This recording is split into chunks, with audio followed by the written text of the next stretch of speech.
if you're speaking to someone, or if you're interviewing with something, make sure your cell phone is off and put away. I can't tell how many times I'll be speaking to someone and they look down at a text that has come in, or it goes off in their pocket.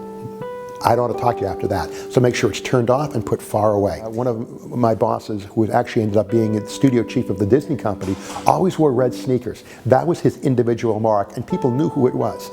Now, I'm not saying you should all wear red sneakers, but it might be a certain frame of eyeglass you wear. For gentlemen, it might be a certain pin you wear on your lapel. That's a conversation starter. For me, it was a magenta tie that I wore.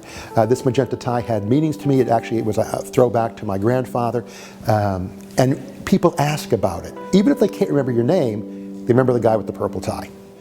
When you're in Franklin and Marshall in a small college like this, you really can't hide in the back of the classroom. If you're unprepared for class, they're going to know it.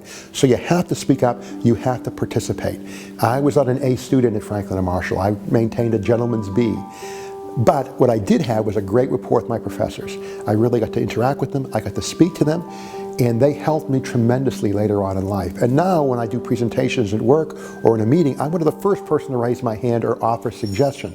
That came from Franklin and Marshall. That came from the small school. I don't sit in the back, I participate fully. If you have a liberal arts education, you're prepared for almost everything. 50% of the CEOs in this country today came from liberal arts education.